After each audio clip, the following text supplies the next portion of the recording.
SMC market structure basically आपको एक perspective देता है। इससे आपको समझने में आसानी होती है कि मार्केट किस तरफ से आ रही है और किस तरफ को जाना चाहती है। 2025 की इस सीरीज़ में हमने इम्पल्स करेक्शन के कॉन्सेप्ट से लेके pull back, inducement, healing range और ऑर्डर फ्लो तक कवर कर लिया है। ऑर्डर ब्लॉक को हम आज इस सीरीज़ में डिस्कस करेंगे और फर्दर इस सीरीज़ के अंदर हम आईसीटी के भी तमाम कॉन्सेप्ट्स को डिस्कस करेंगे, जिससे बेसिकली आपको नैरेटिव बिल्डिंग में और बायस को आइडेंटिफाई करने में बहुत आसानी होगी और आप बहुत इजीली मार्केट में इंगेज कर पाएंगे। तो ऑर्डर ब्लॉक के कॉन्सेप्ट को आज हम सीखते हैं। आइए एग्जांपल्स हम चार्ट्स पे देखते हैं।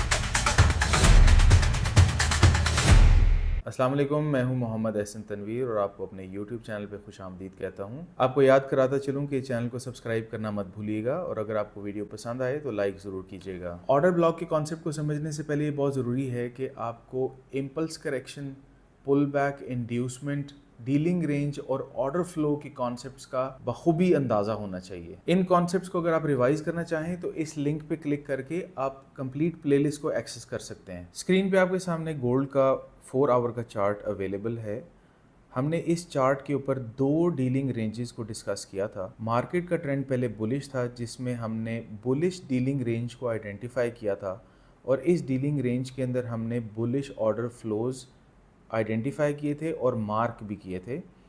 इन्हीं ऑर्डर फ्लोज के अंदर हम ऑर्डर ब्लॉक्स को आइडेंटिफाई करने की कोशिश करेंगे। ऑर्डर ब्लॉक को आइडेंटिफाई करने से पहले सबसे पहले चीज़ ये समझना ज़रूरी है कि ऑर्डर ब्लॉक किसको कहा जाता है। ऑर्डर ब्लॉक की इजी आइडेंटिफिकेशन के लिए आप इस ऑर्डर फ्लो के एरिया के अंदर सबसे पहले ये रिकग्नाइज़ करते हैं कि ऐसी कौन सी कैंडल है जिसने प्रीवियस लिक्विडिटी पर्ज करने के बाद अपनी नेक्स्ट कैंडल में आपको एक फेयर वैल्यू गैप क्रिएट करके दिया हो। जब आपको ये चीज़ क्लियरली आइडेंटिफाई हो जाती है तो वो लास्ट कैंडल को हम मार्क कर लेते हैं एज ऑर्डर ब्लॉक।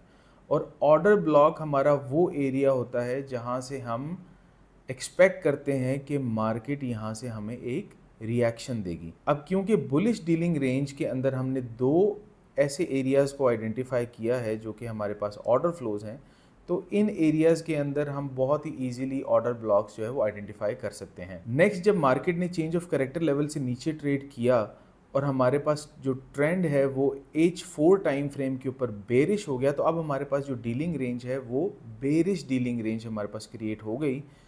इस बेरिश डीलिंग रेंज के अंदर हमने तकरीबन 6 ऑर्डर फ्लोज बेरिश आइडेंटिफाई किए और इन ऑर्डर फ्लोज के अंदर भी हम बहुत इजीली आइडेंटिफाई कर सकते हैं कि ऑर्डर ब्लॉक्स कौन से हैं।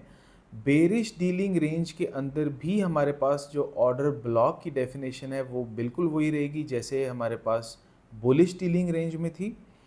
यहाँ पे फ़र्क सिर्फ इतना होगा कि बुलिश डीलिंग रेंज के अंदर जो लिक्विडिटी मार्केट ने पर्ज की थी वो पर्ज की थी टुवर्ड्स द डाउन साइड, यानी कि मार्केट ने सेल साइड लिक्विडिटी पर्ज करने के बाद बुलिश साइड के ऊपर ट्रेड किया था और हमें बुलिश फेयर वैल्यू गैप दिया था। जबकि बेरिश डीलिंग रेंज के अंदर मार्केट जो लिक्विडिटी पर्ज करती है वो पर्ज करती है टुवर्ड्स द अप साइड, यानी कि बाय साइड लिक्विडिटी पर्ज करने के बाद मार्केट रिएक्शन देती है बेरिश और bearish fair value gap create होता है और इसकी वजह से जो क्रिएट होने वाला ऑर्डर ब्लॉक है उसको बेरिश ऑर्डर ब्लॉक कहा जाता है। उम्मीद है कि ऑर्डर ब्लॉक का जो कॉन्सेप्ट हमने डिस्कस किया वो आपको बहुत अच्छे तरीके से समझ आ गया होगा। ऑर्डर ब्लॉक की रियल टाइम चार्ट एग्जांपल्स के लिए इस वीडियो पे क्लिक करें और अगर आप इंटायर कोर्स की प्लेलिस्ट को एक्सेस करना चाहें तो इस प्लेलिस्ट पे क्लिक कीजिएगा।